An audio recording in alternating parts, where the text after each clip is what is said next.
Kinesio Studio del dottor Davide Pozzobon, centro specializzato in osteopatia, fisioterapia e posturologia. Attraverso tecniche evolute viene praticata la terapia manuale, il massaggio sportivo e la riabilitazione post-operatoria. Kinesio Studio del dottor Davide Pozzobon, via 4 novembre 47/F, Ponte della Priula, Treviso. Telefono 392 29 392 29 www.osteopatatreviso.it. Come di consuetudine le ho sentite di prima mattina perché non sono gentile, poi sono le piccole cose che prendi ogni mattino, insomma, quando rientri. Buongiorno e buona giornata ai nostri ospiti. Un ospite, perché l'altra è ormai è ospite fissa. Sì, buongiorno Roberta. Più bella di questa, voglio bellissima. dire, non potevo avere. Buongiorno Roberta. Buongiorno a tutti gli ascoltatori, buongiorno anche a te Mirko. Siamo passati in macelleria, diceva il Sì, Pozzobon. buongiorno anche da parte mia. Devo fare l'osso buco, ha preso qualche cosina. Col bollito, sì, ho portato qualcosina. Stiamo scherzando, ma questa è una bella Filippo, l'amico Filippo, che questo si chiama Filippo. Sì, Filippo. Lo presentiamo a tutti i nostri teleascoltatori, radio video siamo, lo ricordiamo, sulla piattaforma audio video venetoglobe.com, così si scrive, così la potete trovare quando smanettate su internet. E allora siamo pronti per andare in compagnia di Davide Pozzobon, che è il nostro fisioterapista e osteopata in quel di Ponte della Priula. Numero di telefono che è molto sonoro e si presta bene a essere cantato anche da parte di Roberta, però non oggi. Oggi lo canto io. Va bene. 392 29 392 29. Mi hanno vietato oggi di cantare. Sì. Allora, invece ci sono delle domande. Sì, ci sono delle domande, come di consuetudine. Iniziamo subito con Agostino di Susegana, che chiede Agostino, a Davide. Buongiorno Agostino. Allora, caro Davide, ho 54 anni, vado regolarmente in palestra e circa 3 settimane fa ho avvertito un male improvviso al ginocchio che da allora mi dà molto fastidio, in particolare quando scendo le scale. Ho fatto la risonanza magnetica che parla di lesione del menisco. È necessaria l'operazione secondo te? Ti chiede proprio in confidenza ormai. Sì. Davide, Ma io e Agostino basta solo che abbiamo un rapporto epistolare. No, ma è bella questa cosa che gli ascoltatori ormai si vedono di casa. Quando inventeranno la radio e la TV che si può mandare, che puoi vederti direttamente, puoi ascoltare anche, puoi sentire anche i profumi, siamo a posto. Noi siamo già metti nello scanner la risonanza, mi esce qua direttamente. Subito. Io metto la mano, entro nella casa del paziente, faccio la terapia, riesco. Sono queste le cose. Ma è il futuro, è questione di 15-20 giorni. Però Agostino non è messo bene. Agostino non è messo bene, Agostino non è neanche messo male. La cosa di questo messaggio, Roberta, che mi salta all'occhio è: vado in palestra regolarmente. Sì. Ecco, voi sapete che non avendo lo strumento visivo, quindi non potendovi vedere, in questo caso Agostino ha recepito il nostro messaggio della settimana, ha messo l'età. Infatti è vero, dice appunto che ha 54 e adesso cominciamo anni. a vedere quanto siete attenti. Qui bacchettiamo ragazzi. Dice vado regolarmente in palestra e circa 3 settimane fa ho avvertito, significa che ci andava anche prima, quindi non è un qualcosa, adesso io vado per intuito Agostino, non è qualcosa che tu ti sei provocato.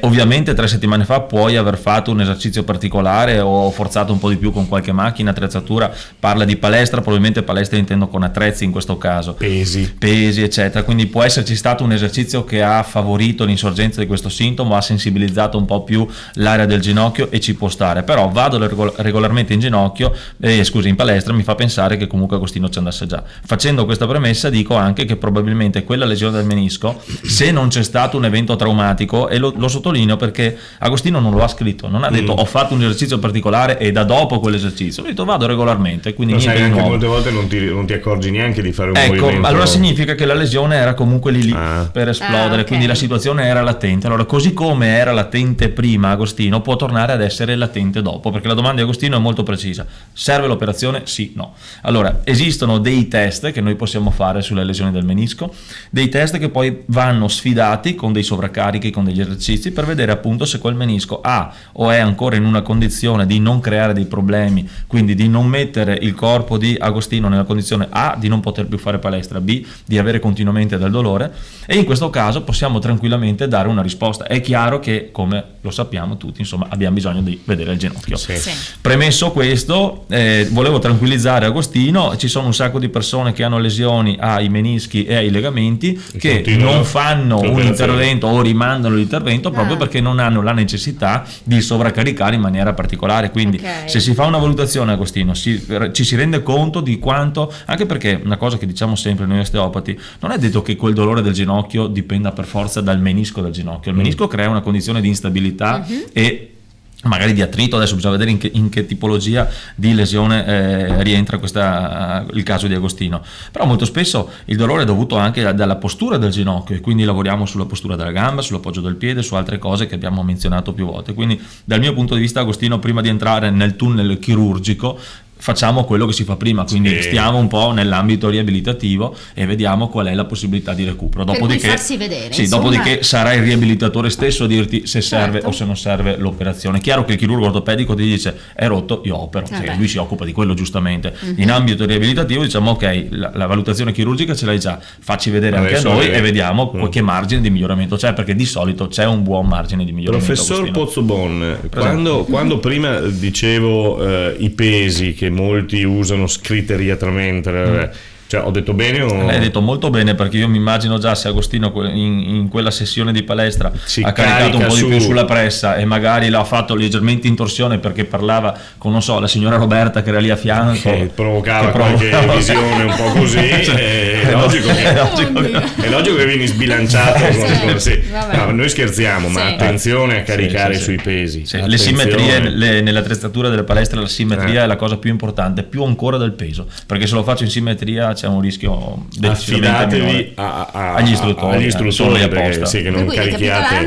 La risposta è necessaria l'operazione, secondo te? Non è detto, insomma. Non è detto, viene valutato in ambito riabilitativo. Benissimo. Via, seconda domanda, c'è Adele di Conegliano invece che ti chiede qual è il paese più evoluto in campo riabilitativo. Era Adele una mia curiosità. Adele mi pare che sia una fedelissima, era una mia curiosità, dice, vi ascolto sempre con piacere. Ringraziamo Adele, è una domanda diciamo di ordine non so, di ricerca statistica, quindi io non sono proprio informatissimo. Ti posso dire, per confronto con colleghi, che sicuramente come puoi immaginare, il sud del mondo, tipo la Cambogia che ne so, il Vietnam, piuttosto non saranno molto che il Botswana, la Namibia non sono proprio al massimo dell'evoluzione, anche se ci sono molti colleghi che lì svolgono delle operazioni anche di ordine umanitario, quindi di sostegno, quindi hanno la possibilità di fare anche delle esperienze che forse qui da noi non ci sono, soprattutto in aree dove c'è stata appunto la guerra, quindi in condizioni post belliche si ha la possibilità di fare delle esperienze che ovviamente per fortuna diciamo da noi non abbiamo l'occasione di fare. Da un punto di vista però credo che Adele parli di un'evoluzione dal punto di vista della qualità dell'intervento, diciamo che c'è un'ignoranza imperante che resiste non tanto in ambito riabilitativo ma nelle professioni affini, cioè in chi dovrebbe suggerire la pratica riabilitativa molto spesso si dimentica a scapito,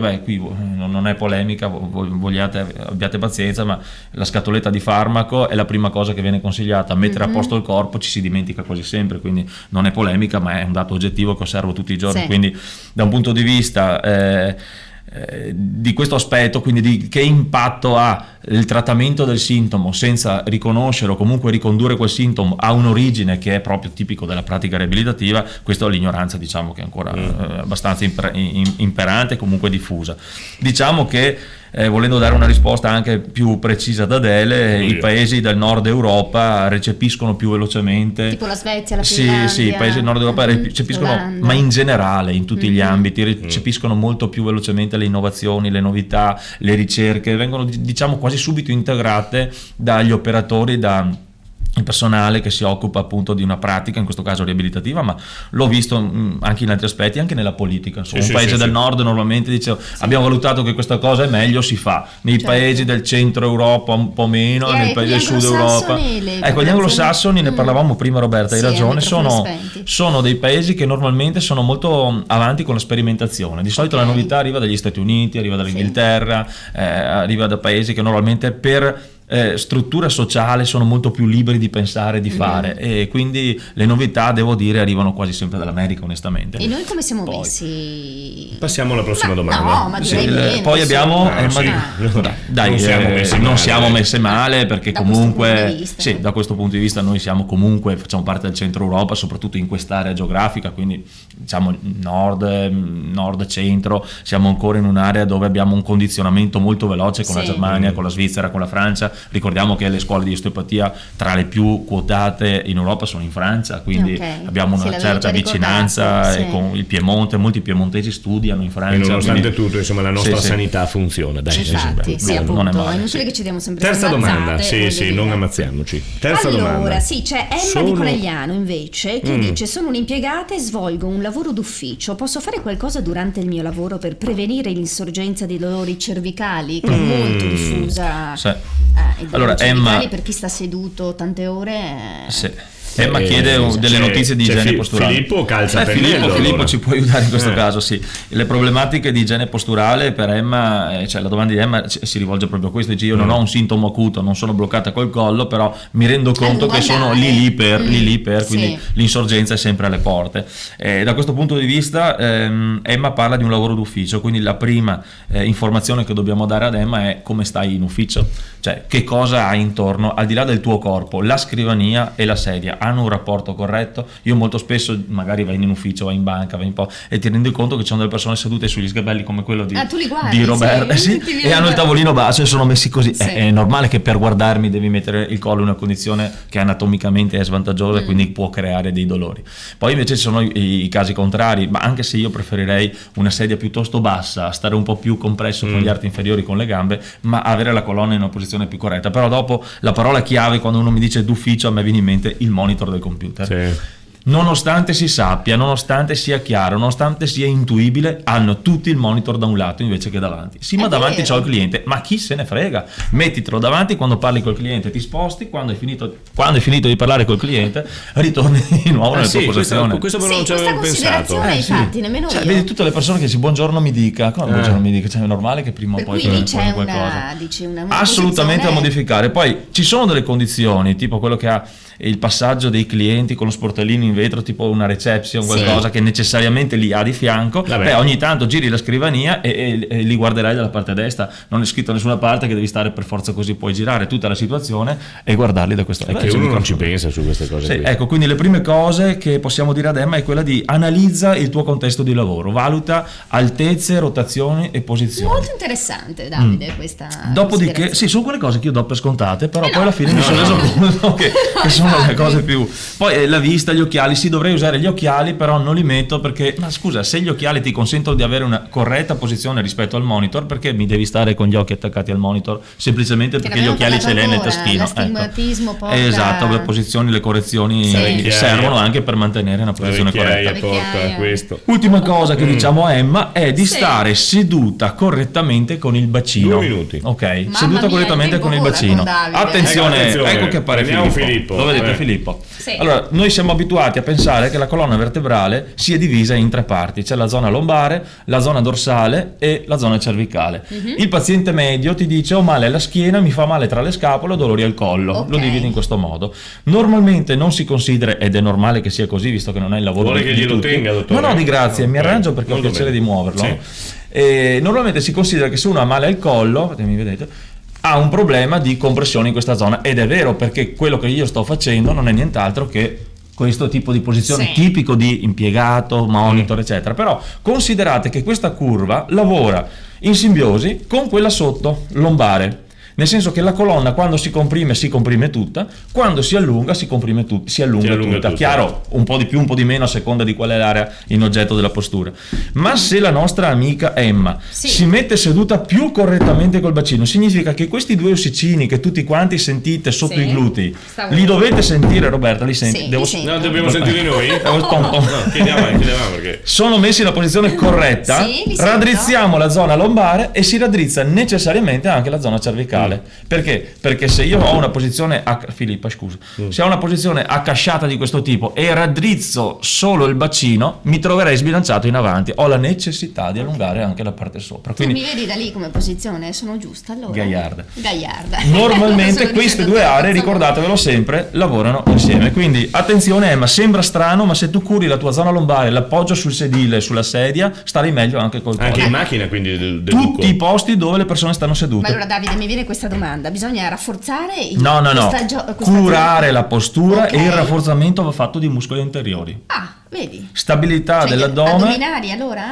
muscoli profondi addominali, non solo Elvis the pelvis. in una fase. In una fase. Ok. Bene, ok. Va bene. Ultima Velocissima. domanda, Ultimissima domanda. Sì, qual è la postura corretta per dormire bene, considerando che trascorriamo a letto 6-8 ore ogni notte? Barbara Di Marino di Chiave. Qui, Barbara. Tolta la posizione del missionario. Sì, Tolta. no, leviamola. quella Leviamola. è faticosa. Allora, io consiglio quello che ho sperimentato nel tempo: la posizione del cubito laterale, quindi sinistro o destro, posizione fetale da bambino in Sì. sostanza, avendo cura di compensare lo spazio che rimane tra la spalla e l'orecchio. Poi, si può distendere gentilmente? No, cioè, nel momento in cui io no. mi distendo, giusto? Sì. Ho appoggiato questa parte, ma la testa manca prima che l'orecchio tocchi, Ma io quindi dormo il subito. cuscino va un po' appallottolato e compensato in modo tale da mantenere, eccolo qua, in modo tale da mantenere la colonna vertebrale in posizione corretta, perché altrimenti qui ho la spalla che mi ferma, mentre qui ho il peso della testa che mi porta a dormire in questa posizione. Non è proprio il massimo della vita, ok? Sì. Mentre se io metto il mio bel cuscino appallottolato, mantengo che mi sostiene, mantengo la posizione corretta del bacino. Le curve sono libere di muoversi come vogliono, l'importante è appunto di avere questa accortezza. Approfitto di Filippo di nuovo per dire che la seconda posizione è quella supina. Infatti io dormo così. Scusate, No, vabbè. possiamo andare via. No. Grazie, arrivederci. Se lei dorme. No, ma volevo sapere. ma Che è l'abbiamo meravigliosa. detto tutti, sì. L'importante è sostenere la zona cervicale, e io ho trovato che lo stesso cuscino, quello che appallottolo per mettermi sul lato, è lo stesso che poi uso anche per mettermi disteso a pancia in su, quindi supino. Perché? Perché comunque io uso un cuscino di piume che può essere facilmente plasmato e me lo metto in sostegno qua, e un po' meno nella nuca, nel senso che quando noi siamo distesi, la nuca e la zona del dorso, il gimbo, sono già allineati, Certo. non hanno bisogno di essere rialzati, quindi diffidate di cuscini che vi tengono la nuca molto sollevata. Noi abbiamo bisogno di essere sollevati solo sulla zona cervicale, e questa deve avere ovviamente... Quindi non va bene dormire con i cuscini che ti sollevano. No, se vuole metterne anche 3, faccia pure.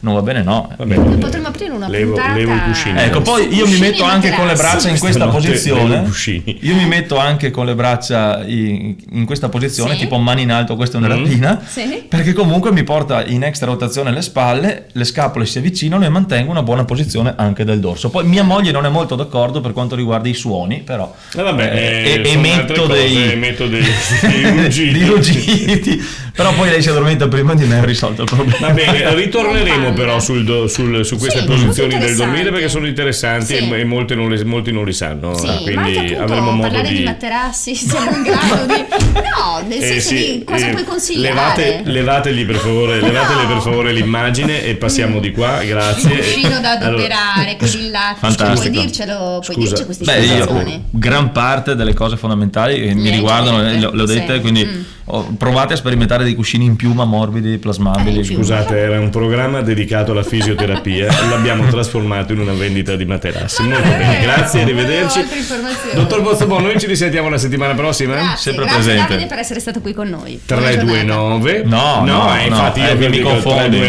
392 29 392 29 per colloquiare con la reception mi sono incartato dell'istituto dello bellezza e unghie dello studio del dottor Pozzobon. Buona Grazie, giornata grazie a tutti. Ciao a tutti.